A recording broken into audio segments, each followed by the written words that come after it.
जय हिंद दोस्तों। आज हम बताएंगे आपको ए और बी का मान कैसे ज्ञात किया जाता है दोस्तों।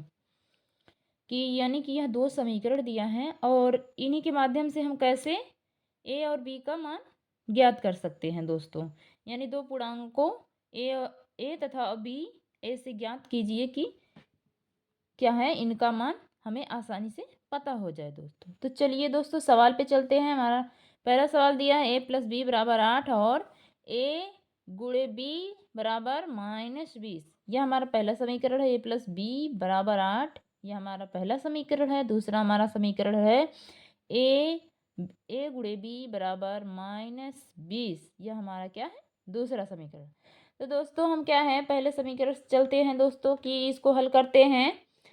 तो इनका मान कैसे ज्ञात करते हैं दोस्तों, यह जान लें कि यह दिया है ए प्लस बी। अगर हम क्या है बी को उधर ले जाएं बराबर के तो कितना होगा, यह होगा ए बराबर 8 माइनस बी। क्योंकि दोस्तों यह ए क्या है बी हमारा इधर प्लस में है तो बराबर के जब उधर जाता है तो इसका क्या है चिन्ह बदल जाता है। अगर प्लस है तो माइनस हो जाएगा और अगर गुणा है तो भाग हो जाएगा और अगर भाग है तो गुणा हो जाता है और अगर माइनस है तो प्लस हो जाता है दोस्तों। तो यह हमारा क्या है दोस्तों ए का मान है। अभी यह दोस्तों अभी पूरा कंप्लीट नहीं हुआ है। अब हम इस पे चलेंगे, यही ए का मान हम कहाँ है इसमें रखेंगे। यानी ए जहाँ पर ए का मान दिया है हम वहाँ रखेंगे। तो यह हमारा क्या है 8 माइनस बी, यह हमारा ए का मान है और बी बराबर -20। अब दोस्तों इसको हल करेंगे, यह कोष्टक हटाएंगे तो इनका गुणा हो जाएगा बी के साथ सबके साथ। यानी 8b माइनस बी स्क्वायर बराबर -20। दोस्तों हम इसे पहले क्या है समीकरण में बनाएंगे, इसलिए हम 20 को इधर ले आएंगे और ये माइनस में है तो ये क्या हो जाएगा दोस्तों प्लस में हो जाएगा। और इनको हम क्या है क्रम से भी लिख लेंगे, यानी कि हम पहले स्क्वायर वाले फिर ये बी लिख लेंगे फिर उसके बाद अंक रहेगा हमारा। तो यह हम क्या है क्रम से लिख लें -b और +8b और ये 20 इधर आएगा बराबर की तो ये क्या होगा दोस्तों प्लस में हो जाएगा +20 और बराबर क्या हो जाएगा दोस्तों 0 हो जाएगा। अब दोस्तों क्या करेंगे हम यह माइनस हटाएंगे। इसको हटाने के लिए हमें क्या है सभी का चिन्ह बदलना पड़ेगा। तो जो माइनस है वो प्लस हो जाएगा और जो प्लस है वो दोस्तों माइनस हो जाएगा। तो यह हम कर दिए दोस्तों और 0 से करेंगे तो वह क्या है 0 ही तभी आएगा। तो यह हमारा क्या है B square -8b plus plus नहीं रहेगा दोस्तों, यह माइनस है और यह माइनस ही रहेगा -20 बराबर 0।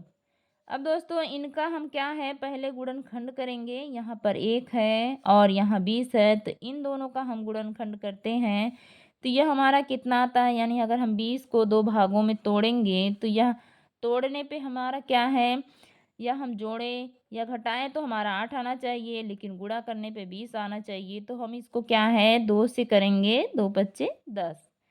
तो अब दोस्तों 10 से करेंगे 1। क्यों हम ऐसा किए हैं, क्योंकि हम दोस्तों अगर 10 में से 2 घटाएंगे तो हमारा 8 आएगा और इनका गुणा करेंगे तो हमारा 20 आएगा। यानी दोस्तों इस ये किनारे और किनारे का गुणा करते हैं तो जितना आता है वह अंक और बीच का उसी अंक से बीच को क्या हम जोड़ते या घटाते हैं तो यह अंक हमारा आना चाहिए। इसलिए दोस्तों हम क्या है 20 का क्या है दो खंड कर दिए हैं और इनको अगर हम घटाएंगे इसी संख्या को तो हमारा 8 आएगा। अब दोस्तों इनको हम क्या है इनका गुणनखंड करते हैं। दोस्तों अगर आपको गुणनखंड नहीं आता है दोस्तों तो हम हमारी इससे पहले वीडियो है आप देख लीजिएगा दोस्तों सर्च करके। तो दोस्तों यहाँ भी हम बताएंगे लेकिन आपको गुणनखंड। तो यह चलिए बी स्क्वायर माइनस। अब दोस्तों हमें माइनस में लाना तो इसका मतलब हमें बड़ा अंक क्या रखना है माइनस में रखना है बी और क्या है +2b और यह हमारा माइनस है दोस्तों 20। अब दोस्तों इनका क्या करना है कि दो भागों में यानी इनका हम एक साथ लेंगे और इनका एक साथ लेंगे तो हम इनमें क्या है बी कॉमन हो रहा है तो b 5, 5 नहीं होगा दोस्तों, 10 होगा हमारा यह, क्योंकि कॉमन तो है नहीं यहाँ पे। और यह क्या है दोस्तों, +2, यहाँ कॉमन होगा दोस्तों 2 का, क्योंकि हमें ये जो है कोष्टक के अंदर का जो है दोस्तों, इसको क्या है, बराबर में आना चाहिए, तभी हमारा क्या है गुणनखंड सही होता है दोस्तों। तो यह भी क्या है, यहाँ बी बचा, और क्या है इसमें से भी 2 कॉमन ले लिए तो यहाँ 10 बचेगा। अब दोस्तों यह देखिए, यह हमारा कोष्टक के अंदर जो भी है यह क्या है, दोनों सेम है, यह भी 10 है, यह भी 10 है, b-10 b-10, इसका मतलब हमारा क्या है गुणनखंड सही है दोस्तों। तो अब चलते हैं दोस्तों, इनको एक कोष्टक में लिख लेंगे, b-10 को हम एक कोष्टक में लिखेंगे, और ये b+2 को एक कोष्टक में लिखेंगे।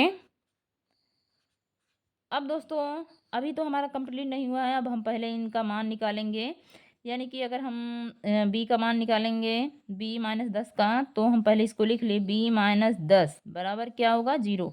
अब हम अभी बताए हैं कि अगर हम 10 को उधर ले जाएंगे, इधर माइनस है तो उधर क्या होगा दोस्तों, प्लस में होगा। तो यह हमारा क्या आ गया, b बराबर 10, यानी यह b का मान है दोस्तों 10 आ गया। अब दूसरे वाले b का भी मान निकालेंगे दोस्तों, तो यह b+2 बराबर कितना होगा दोस्तों, 0 होगा। तो अब यह प्लस में है दोस्तों, तो उधर जाएगा तो क्या होगा, माइनस में होगा। तो यह क्या है हमारा, -2 हो गया दोस्तों। यह दूसरा हमारा b का मान है दोस्तों। तो हम इसमें b का मान हमारा 2 ठो दिया है, तो हम दोनों को भी रख सकते हैं, या एक ही को रखें तो वह दोस्तों, अक्सर हम प्लस को ही रखते हैं, जो प्लस में हमारा उत्तर आया होता है। तो अब चलते हैं दोस्तों, यह हमारा तो b का मान ज्ञात हो गया, लेकिन हमारा क्या है, अभी a का मान ज्ञात करना बाकी है।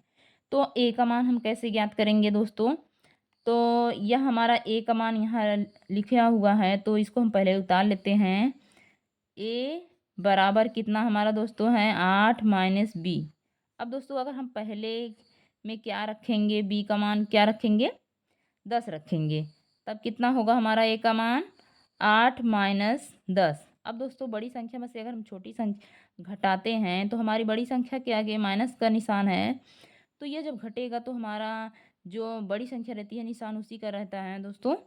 तो यह हमारा कितना आ गया, -2 आ गया, यानी a बराबर कितना आ गया दोस्तों हमारा, -2 आ गया। अब दोस्तों अगर हम जब क्या है कि b का मान -2 रखेंगे, तब हमारा क्या होता है, तो फिर हम यही करेंगे काम। यह हमारा है 8 - b, क्योंकि दोस्तों a का मान यहाँ है, तो इनको हम पहले b का मान रखेंगे, तभी तो a का मान ज्ञात होगा। अब यहाँ हम क्या है, इसमें हम b का मान रखेंगे -2, यहाँ हम रखे थे दोस्तों 10 रखे थे, अब यहाँ -2 रखेंगे, तो a बराबर 8 माइनस। अब दोस्तों ध्यान रखिएगा, ये माइनस माइनस क्या हो जाएगा, प्लस हो जाएगा। तो यह क्वेश्चन खुलेगा तो माइनस माइनस प्लस हो जाता है दोस्तों 2। अब दोस्तों यह क्या है, a बराबर कितना होगा, इनको हम जोड़ देंगे, तो ये बराबर हमारा कितना हो गया दोस्तों, 10 हो गया। यानी कि दोस्तों हमारा 10 का मान भी क्या है, b का मान भी ज्ञात हो गया, और a का मान भी ज्ञात हो गया। अब अगर हम क्या है, b का मान 10 लेंगे, तो यहाँ a का मान -2 लेंगे दोस्तों, और अगर b का मान हम -2 लेंगे, तो a का मान हम क्या है, 10 लेंगे दोस्तों। अब इस तरह हमारा क्या है, a और b का मान ज्ञात हो गया दोस्तों। धन्यवाद। अगर हमारी वीडियो अच्छी लगे तो हमें लाइक कमेंट सब्सक्राइब कीजिएगा दोस्तों।